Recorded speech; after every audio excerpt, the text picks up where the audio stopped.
Hey everybody, I was going to work on a piece and just thought I would start recording. Um, what I'm going to be doing is I want to show you a couple of frames here. I got both of these at Walmart.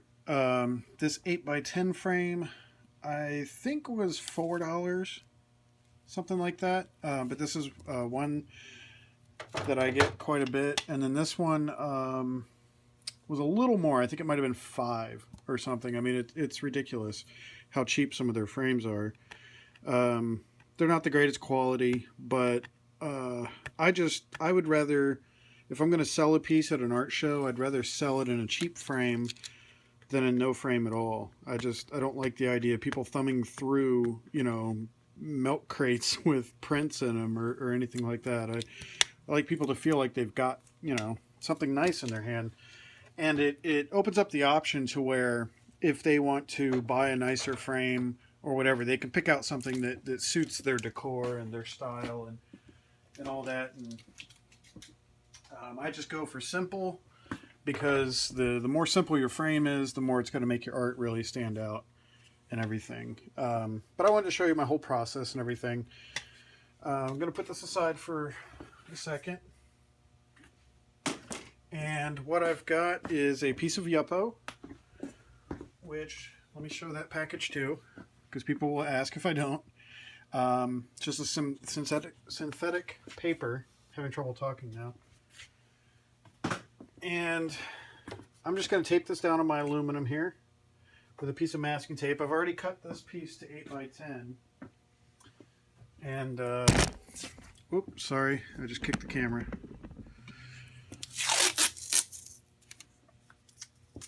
I'm just going to use a piece of masking tape to hold it on.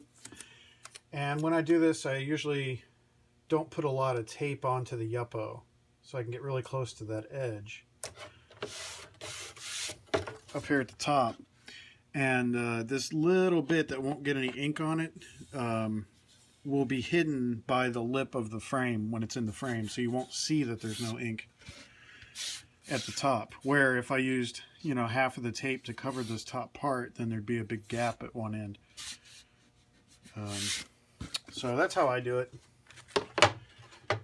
And yeah, I'm probably not going to do a whole lot of talking because I'm just kind of doing my thing. This is how I normally do it, and I'm just going to kind of ignore the camera, I think.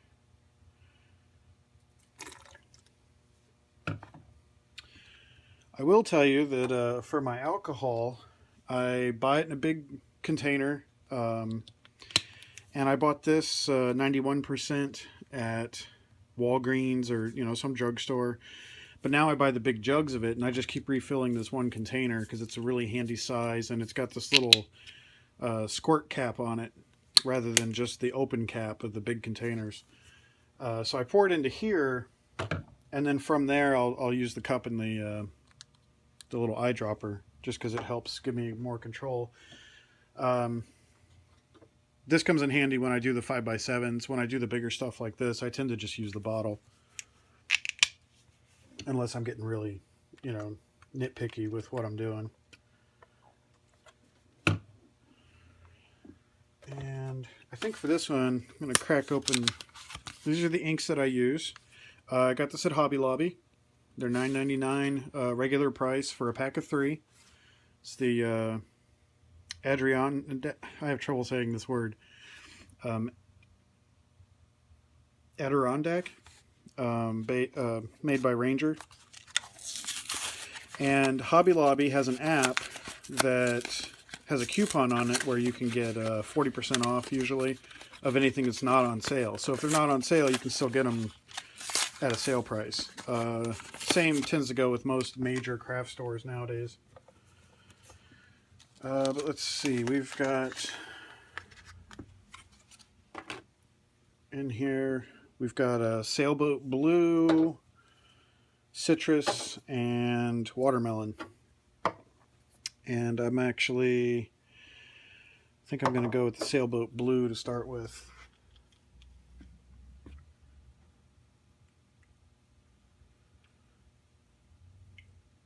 I don't know that I've ever used this blue before, so this will be kind of interesting. I've gotten close. I have denim and Stream. I really like Stream. It's kind of a turquoisey blue. But I don't think I've ever used... Oh, yeah, it is. There it is. So I just kind of opened that for no reason, but that's all right.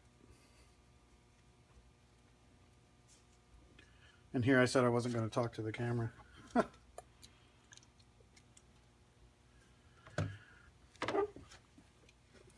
And one thing I've been doing a lot lately is pushing the ink around, the ink and the alcohol with the heat gun, to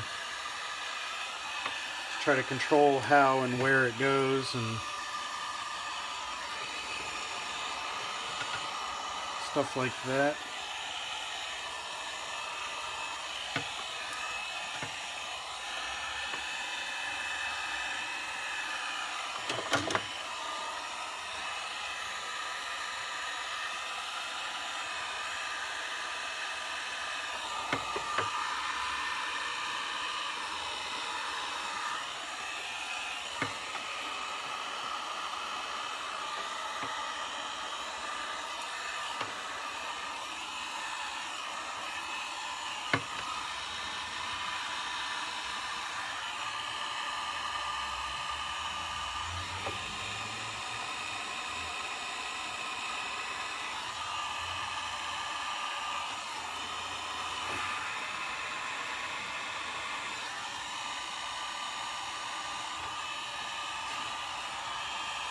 I've really been wanting to do some monochromatic work lately using only one ink, but I find that it's impossible. I always end up grabbing a second color and throwing some in there. So it's kind of frustrating.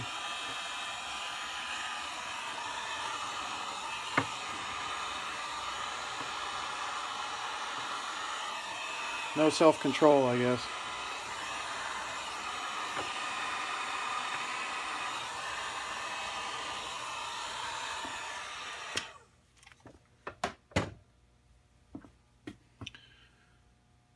I'll go back to my sailboat.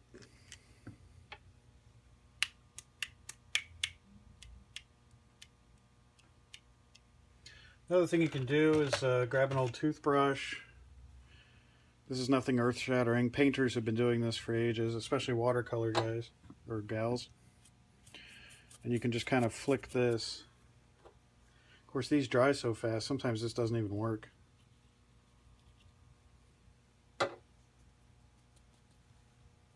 There we go.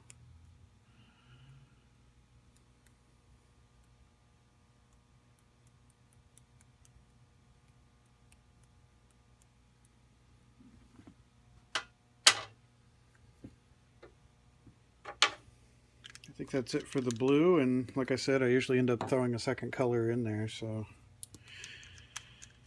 I really like to play the citrus with these blues.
There we go. There's a pretty big piece, and there's a lot going on in this one.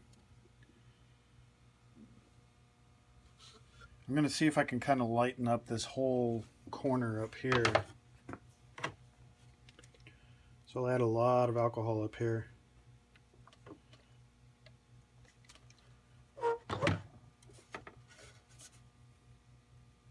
And that might have actually been a little too much. So, excuse my arm.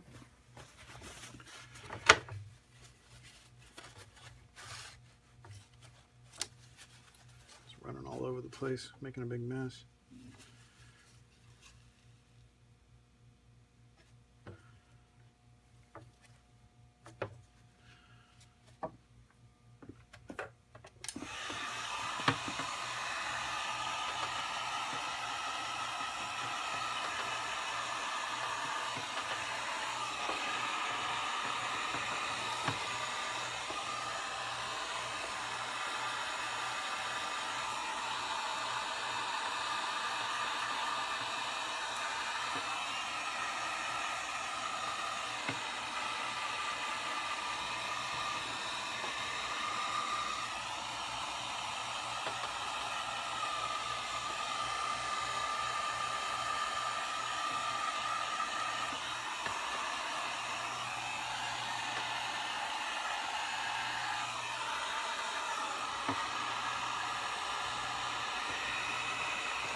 I'm sure some of you guys have noticed in my videos that you can hear me breathing,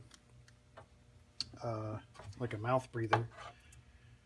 I basically recently quit smoking after 25 years, and I've been using a vapor, some of the nicotine vapor stuff, and it's made a huge difference, but I'm still feeling a lot of the damage of 25 years of smoking cigarettes. So I apologize if I'm, you know, wheezing and stuff at the camera, but that's why, if you hear me breathing all loud and heavy.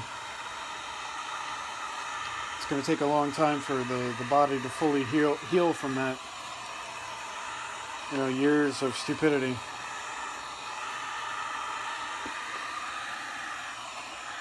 I don't judge anybody who still smokes, but I highly recommend giving it up.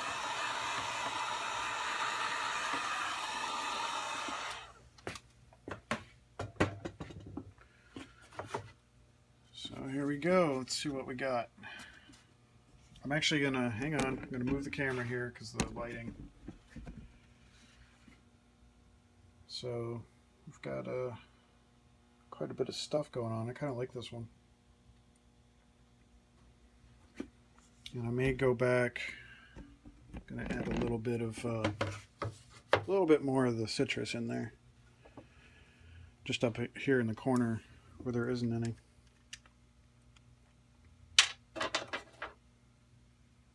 Actually, there might be enough still left on there. Yep. I think just those little touches of green up there will kind of help tie this area into this stuff that's going on down here.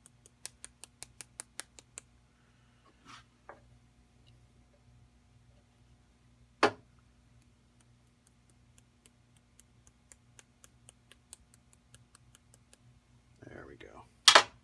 Good stuff.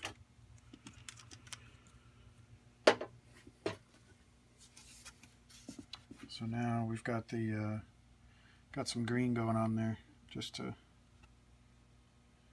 bring it all together. I'm going to move the camera again. I've got a big spotlight up there that's hanging right behind where the camera is usually sitting. So, camera being my phone, of course.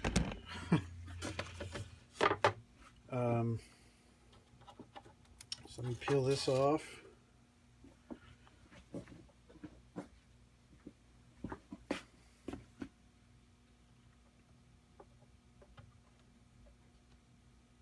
And some alcohol got behind it, so it's kind of stuck to the metal there. You can see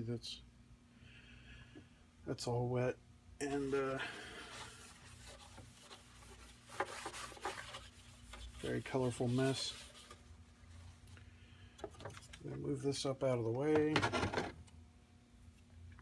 and just dry the back of this.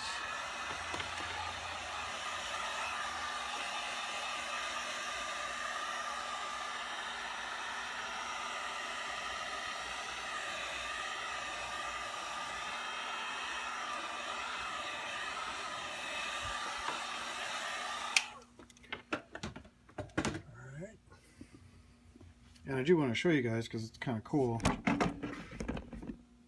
The what ends up on the back. It's kind of pretty too. But that's pretty much it. And whenever I do these, I actually got a wrinkle in there from a little too much heat with the heat gun. But when it's in the frame, it'll flatten out.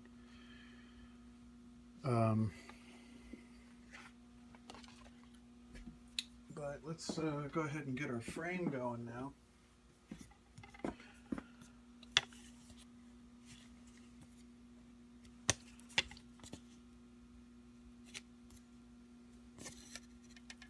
Oh, it's not cooperating.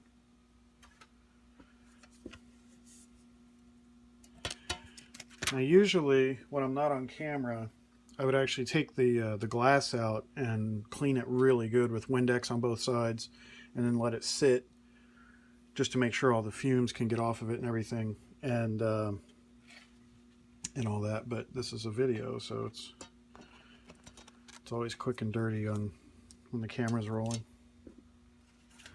Then I take the paper that came with it and I put it with the white side facing the art. I guess you could throw it away if you didn't want people to know that you got the frame at Walmart.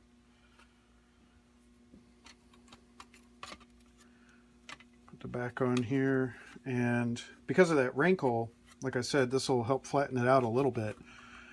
But if it's really bad, I might throw an extra piece of paper or two in there just to add some more padding to push on the piece. Especially in these frames where there's just these cheap little bendy tabs. There's only 4 of them on this whole frame. There we go. It's looking pretty nice. So, just wanted to share that and have some fun. And that's it. You guys take care.